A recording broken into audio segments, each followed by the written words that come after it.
I'ma keep winning, winning. I'ma keep winning, winning. Ooh. I'ma keep winning, winning. You can try to save yourself, but you only go. What's going on, guys? JK, I'm back on our video, and today I'm going to be doing another draft breakdown. I'm going to be looking at the fourth tackle that I've kind of been doing a lot of film breakdowns on. Is Josh Simmons, the left tackle out of the Ohio State University. But before we get into it, please make sure to like the video, comment down below anything you agree or disagree with, any takes that you have, and to subscribe to the channel for future NFL content, whether it's draft breakdowns, NFL draft content, free agency, combine, stuff like that. Please make sure to subscribe so you can get and follow along with all the stuff I'm going to be posting on my channel. So Josh Simmons, he's kind of seen as someone that could go around the number 10 slot all the way down anywhere from the late first round. He's definitely somebody that people thought maybe he could have been tackle number one in this class, based on his skills that he had leading into this year and how he started out the year. But then he ended up getting a knee injury about 6 games throughout the year against Oregon and had to miss the rest of the year. So that's going to be an issue. We're kind of still waiting on a couple weeks as the NFL Combine. So depending on how his medicals go there, it's definitely going to affect his draft stocks. If it looks good, then he may go around 20-ish to the teens in the first round. Maybe a team ends up taking him and falls in love with him, and he ends up being the first tackle off the board. But who knows? But I'm going to be going in and breaking down some of his film and talking about a lot of the stuff that I've seen in it. My number one tackle prospect so far out of the four that I've looked at has been Kelvin Banks, and we're going to have to see if he ends up surpassing him. So, starting out with Josh Simmons, a little bit about him. This past year, he was the 2024 third team All Big Ten. Now, that is a little bit of concerning. With that, you expect a first round draft pick to be first team All Big Ten. But if you look at the Big Ten, first thing you think about is usually running the football, a lot of big, aggressive offensive linemen. So, there's a lot of them coming out of the Big Ten this year. And obviously, he only played 6 games. So, through those 6 games, he was able to warrant enough to be able to get third team at least just through those 6 games that he played. Secondly, he played his freshman year at San Diego State, so he actually started out at a lower level school, and then he ended up playing great at San Diego State and earning a transfer portal scholarship to Ohio State. Lastly, he has played both right and left tackle this past year. He played left tackle starting out, one of his first years doing so. He's mainly right. So he definitely has the flexibility to play both in the draft if a team is looking at him for left or for right. Maybe they have a established left tackle and he needs to play right for a few years. He's definitely done both in the past, and he has both in his resume. So just from looking at some of the his film, some of the strengths and weaknesses that he ends up having, I'm gonna start out with the strengths. He has a great pass set. He has a great fundamental pass set where he's able to pretty much stay and gets good hand placement on his sets. He's able to pretty much stay in the middle. He doesn't overset one way, and he's able to pretty much cut it off and have a great identity for certain stunts. Now he doesn't have as much film as some of the other guys, so because he only played in the 6 games, but from his 6 games, he was having a great year at the first half. Secondly, he has amazing run technique. Although he doesn't get crazy movement and he doesn't show off any crazy strength to be able to get movement on the guys, he's definitely more of a finesse, and he's going to pretty much get to the point of attack no matter what. Because he has such great technique with his base, he has such a good wide base that needs to be shoulder length, where he's able to get under the defenders and pretty much get a hold of them. And he's gonna pretty much turn his butt and get to the point and seal it off where he needs to be able to create the hole. Now he's not going and pancaking guys 3, 4 yards down the field like you like to see. And what we've seen with some of the tackles in years past, like a Joe Alt, and a couple of people, and a Olu Fashanu from last year. I don't actually think any of these guys are better draft prospects than those two, especially anybody in this tackle class. But it's a lot of good, solid play that you've seen out of a lot of them. Number three, one of his best attributes, so he's probably best at compared to some of the other guys in this class. He is a great puller. Ohio State had did a lot with him to be able to pull him either to the outside on a lot of pitch plays or even to the inside. They would have the guard kick out and the tackle would wrap onto the inside to lead up. Although he does have an issue and you know, he kind of struggle with wrapping up on the second level and being able to settle down and wrap up with those skiller guys. he does do a great job of showing movement and he has great pulling techniques. And fourth, he works well in space, so he actually does a great job of being able to seal off some of the smaller guys, although sometimes he does get caught up and he's not really able to get his hands on them as well and settle down. He does do a great job of being able to get into space and being able to lead for his running back when he does end up pulling.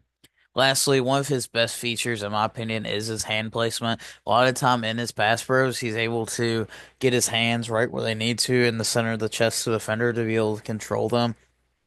And he's really able to do this in the run game as well, especially since he's not as aggressive, maybe as a Joe Alt from last year. He's more that finesse type guy, maybe like an Olu Fashanu with his pass sets. And he's able to pretty much get his hands inside on the run game to where he can pretty much control them where they need to go, to where he can just turn his butt and create that alley for the running back to follow. So he's not getting a ton of movement, but he's definitely controlling the guys, the defenders at the line of scrimmage. Some weaknesses, like I've talked about, he doesn't get a ton of movement. But a lot of times it's mostly stalemates, either 1 yard downfield or at the line of scrimmage, where he's able to pretty much turn his body and create the lane, but he's not creating those massive gaping holes. He's just pretty much doing his job. He's one of these guys that definitely seems like he clocks in 9 to 5 and he does his job, and then he leaves. He's not doing much extra after the play. He's doing his job, getting his job done on the play, but he's not doing much extra at those points. Secondly, he struggles getting to the second level. If he does take a good angle and he gets there right when he needs to, he does a great job of blocking second level defenders. But it's really mostly him getting there. He takes poor angles, and a lot of the times whenever he's trying to climb, it's mostly him getting caught up in the first level on that first level defender. You can see it whenever he ends up hitting them. He tries to end up climbing, but he gets caught up a lot and he's not able to make it there to be able to cut off the second level. Thirdly, he isn't really great at one thing. Now, this isn't necessarily a knock. This is me kind of being picky and just something I noticed. A lot of these guys in this other class are very good at a certain thing. Like Kelvin Banks is a very good, powerful guy on the offensive line. Will Campbell's amazing at pass blocking. Membu is definitely more of that, both. He's able to pretty much bully guys in the run game and has a very quick first step.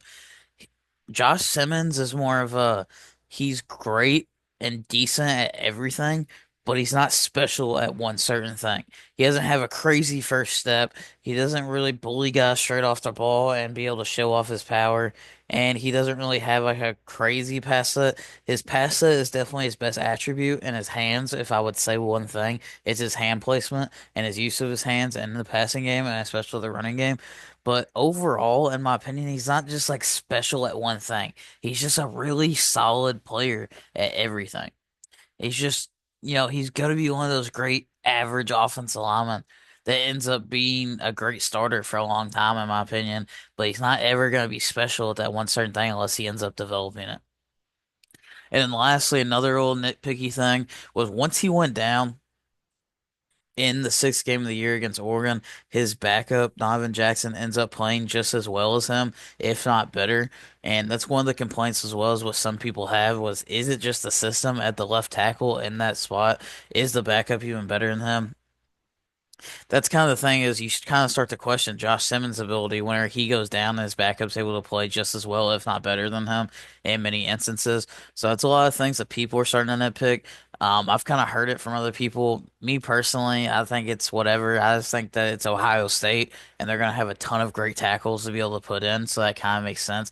Kind of like whenever a lot of the receivers there would get hurt or they would end up opting out of the bowl games. So then that leads to somebody like JSN from a couple years ago, Jackson Smith and Jigba going off, or they just have like a revolving door of offensive talent. So it doesn't really worry me because that tackle is going to be just as good because he was probably just as highly recruited as Josh Simmons. So it's not as big of a concern. It's just kind of like a nitpicky thing I've been hearing from a lot of people.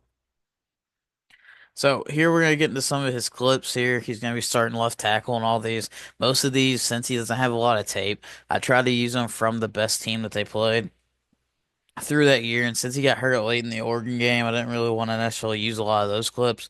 So I stayed with mostly all these Oregon games, or not Oregon, all these Iowa games that they're pretty much doing in this. And these Iowa's known for having pretty stout defense. So here, pretty much he's in here at left tackle, and he's able to pretty much he's running the ball, getting the seal off for the inside zone that he's trying to create here. So he's going to step off, attack his inside shoulder, use his right punch to pretty much get his hands. And now you can see here at first his hand placement is a little wild because he ends up going on the outside of him when he's trying to run block, but he's able to replace his hands and get control of the defender on the inside to pretty much turn his butt to the point of attack where this running back's pretty much able to go and get a couple yards in this inside.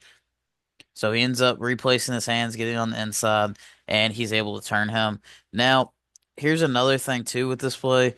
Somebody ends up being wrong. I don't know if it's this guard or Josh Simmons that's wrong here, but this guard should either be pulling the kick out this end, and Josh Simmons should be climbing right now to be able to seal this off to either if these two have the combo here, which probably not because he's gonna go here, or this tackle's gonna cut him off, and this guard's either gonna chip and climb or just take this guy and he's gonna go right now, or he's gonna end up going to this whip outside here on this play. But one of them ends up messing up here, so it's either the guard needs to pull and kick out, or and Josh Simmons climbs either here or here based on the blocking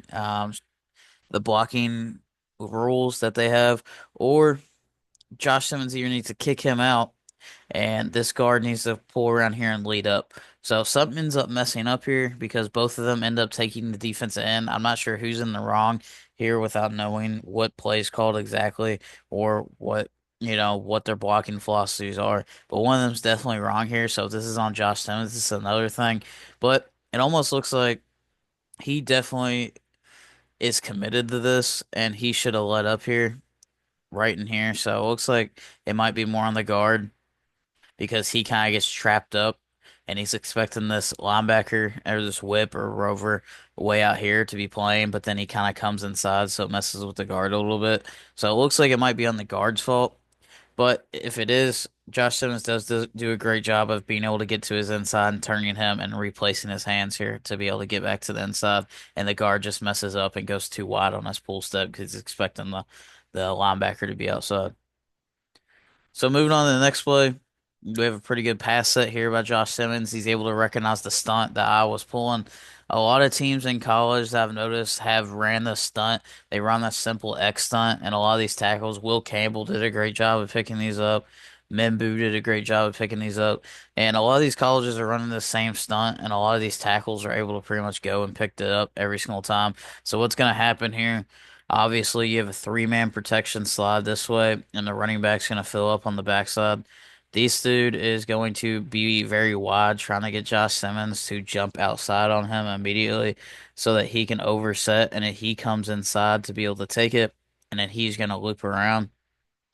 But that's not the case. Josh Simmons does do a great set here where he's able to pretty much watch the tendency of the hand placement, how he comes off the ball to be able to see that he's going to come back to the inside. And as soon as he sees him try to come back to the inside, he seals it off and passes it off to his guard, and then he ends up taking the defender is trying to wrap here. And they do a great job here of end up protecting Will Howard to where he can get the ball out and get it into a tight window. So this is a very good job of being able to recognize and see the stunt. A lot of people end up having difficulty with this because they just don't have the vision to be able to see it. A lot of these tackles in this class have the IQ and the vision to be able to see this at the Division 1 level. So a lot of them don't really struggle with this, and they've done a great job so far. And Josh Simmons just continues that here. So moving on to the next play. We have Josh Simmons here in another pass set, and he ends up doing a great job. A lot of people don't notice what he did there to get into play. They just notice his pass set win, but he actually ends up punching one hand and his inside hand real quick to get the Iowa defender to shoot his hands so that he can attack his chest. So if you see it here, he shoots one hand and then the Iowa defender swipes. He stays patient and his set, and then replaces his hands right on the inside. So that's what I'm talking about with Josh Simmons' hands that are his best valuable here, or the most valuable tool that he has in his bag and his best skill set is that he's able to pretty much punch. They're too wide. Iowa defender swipes them. He immediately stays patient and is able to punch his hand straight into the inside of the defender, and then he's able to pretty much anchor down and wall this off to create this pocket and this lane once he has control of them for Will Howard to run. So he has his hands on the inside, and like I've said, once he gets his hands on the inside, he's not very powerful with it, but he gains control of the defender, pretty much creating that lane for Will Howard to get through and they gain a couple yards there. Moving on to this next one. This one's actually going to be one of his struggling plays here. You can see whenever I talked about how he struggles getting to the second level, and he tries to struggle. He tries to get up here and get to the second level right now. He's trying to chip and pretty much climb here. Let's see if I can get it. He's trying to go down and chip this guy and pretty much climb right now, but he ends up getting stuck in here a lot of times. He does this several times because these guys are coming to pull. He's kicking out and then he's going to wrap and lead up, and he's trying to block down where he can chip and then climb right here to this second level guy. And whenever he tries to climb up, he just gets caught up and he takes a bad angle and he gets caught up too often whenever he tries to do this. And then he's able in his bad angle to where he's not able to cut off this defender and he's able to pretty much scrape over top of him and then come and then make this play right here. Luckily, they have a really good running back that's able to go and get a couple of yards on this, but he definitely needs to hit harder here to be able to climb and fire off the ball to be able to create a better angle for himself. And if the defender's right here, you don't need to be on this angle because your angle is leading you here. He's going to recognize that this play, he's going to see this pulling guard and this tight end coming to wrap, and he's going to see this and recognize this and try to scrape over top to get to this point because he knows that the play's coming here if this guard is pulling over top. So whenever you're going to pretty much block down here, you don't need to take that bad angle. You know, you should already be aware that, hey, the play's coming right here. This guard's pulling this way. I need to get more here to be able to block him off so that this play has a chance. Because if he's able to scrape over top as the Mike linebacker and the backside backer in this play, then he's going to end up pretty much making this play right here, which he ends up doing because Josh Simmons gets caught up. He doesn't take the correct angle, and he ends up falling down, and this linebacker is able to pretty much play it and make the play on him and creates the tackle for the running back. Although it is pretty much a 5 yard gain because Ohio State had the best running back duo in college football. So here's another one. This is another pass play where he's able to recognize the same stunt that a lot of people are running. So he's pretty much able to see that these three guys are here. I didn't get a quick look to see if the running back's on this side. Usually, if he's on this side, he's helping protect. So what's going to happen here is all these guys are pretty much going to slide this way. Running back's probably going to help back here, if I had to guess. And Josh Simmons is pretty much going to pass it out here because he thinks that initially his man is going to be this guy, but he's protecting his gap. So whenever this guy ends up stunting back to the inside, he sees it, swipes it off to his guard, and he's able to pick off the guy that's trying to, pretty much slant outside. So boom, he cuts inside, and he's able to pick that up. That's a pretty good job by Josh Simmons there to be able to recognize it and do that. This is something that a lot of these tackles have been able to do, and he's able to pretty much get his hands on him on the inside after he slips to be able to finish the block here. So once he sees this guy, oh, I'm going to be on him because he's going inside, and he's able to finish it and keep his hands on him, allowing Will Howard to be able to get the ball out. So moving on to the next one, Josh Simmons here. This is him able to get out in space. He's pretty much pulling to get this cornerback. We'll rewatch it here in a second. And this is his ability in the screen game, along with his pulling and his ability to be able to get out in space here. He's going to pass set both of this tackle and guard. Usually when you run this, you're obviously going to be on the hash mark, so you're close to the sideline and it makes it easy. But they have this guy way outside the corner, and the corner is actually one-on-one with the receiver out here. I believe it's Jeremiah Smith or Ibuka, whichever one it is.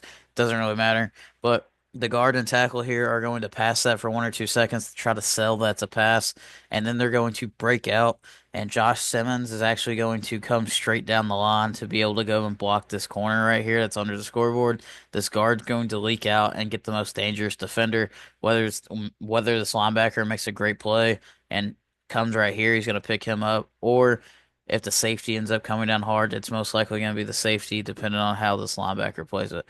But watch Josh Simmons here. He does a great pass at 1 to 2 seconds, and then gets out and pretty much steals off this corner. Has a great block on him. So you see here, boom, outs immediately. Gets this corner. He's able to lock up with him, settle down, get his hands on him, and creates a lane for Jeremiah Smith to be able to get upfield. And he's pretty much blocking the sideline, and he stays on it. Now, I do like the effort here from this guard and Josh Simmons. They do not quit on the play. They see a fumble, and they're immediately jump on that, trying to get that back. That's another plus for him, that he's not able to quit on the play and he doesn't really care. No, he's going to be able to get in there and try to get that ball back. So once he's able to go in there and get on that corner, he's able to lock up with him and create that lane with his ability.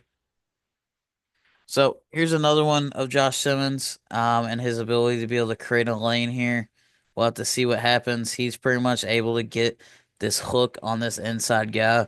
Now, this goes with, as you'll see here, him not being able to get much movement, but his hand placement and his punch is so good to be able to get control of the defender that he's able to still create the lane, even though he plays with them at the line of scrimmage and doesn't get the movement and it's pretty much a stalemate. He's still able to turn his butt and stay with them and control the defender to where the running back can find a lane here. So he steps inside. He gets pushed back a little bit and he doesn't create that movement that you'd want. But when he's able to punch here and get control of the defender, he's able to pretty much create that lane for the running back to pretty much go through and shoot the gap. So he sees this inside backers blitzing. They're pretty much, the guard's going to go down on the inside backer. They have tight end help, so the tight end's going to kick out this last guy in the line of scrimmage. Josh Simmons is going to come across and try to work for the reach, but he ends up getting his hands on him and controlling him. Guard's going to get this linebacker, and then they're going to double this to the backside. So the center and the guard on the backside are pretty much going to combo this and seal this off. So when this does, the guard's coming straight down. Oh, it's actually a pull play, my bad. But the tackle's coming straight down to pretty much create the lane. And that's how it's done. The Josh Simmons is able to get his hand on him and create that little gap there that the running back's able to find. So my overall conclusion, I do have him ranked as my fourth best tackle behind all the tackles that I've done. In conclusion, I have him at a B. He, like I said, after looking at film and doing a deep study into him, he's solid at everything. He has a great ability and great skill set for everything. He's not necessarily bad at one thing, but he's not necessarily amazing or special at one thing. So he's just a great all-around tackle that's going to be good in this league for a while, I think. But he's not necessarily special at one thing, and I don't know how it's going to hold up for him. It's really just going to be his development and where he ends up going. He might end up falling to maybe a Washington. You know, the Commanders, that could be a good spot for him to be able to fill in and block for Jaden Daniels, someone that's mobile and able to get out where after he's able to control defender. So if he's able to pretty much come special in one of these areas and a couple of these areas instead of just being, kind of average and pretty great at everything, or just being great at everything, then he can really be able to get that floor. In my opinion, I would take him, mostly in the late teens, early 20s, where he's kind of labeled. I could easily see one team falling in love with him and taking him much higher because a lot of these tackles are close. Even though he's a B, he's not much farther off than a lot of these other tackles that are in this class. For one, Kelvin Banks is still at number one for me, but he's not too far off, in my opinion, of Membu and Will Campbell. So he's definitely someone I could definitely see going before those two guys. It just really depends on the situation that he's able to get into. So I hope you liked the video. Please make sure to like the video and comment down below anything you agreed or disagreed with that I ended up talking about. Please make sure to subscribe to the channel for future NFL content, and thanks for watching. Yeah, feel like John Moran. Need a triple double. Told him check the stats. Yeah, I got a couple. I don't drop the ball. Now I never fumble. I'm the MVP. Now I feel like Russell. Feel like John Moran.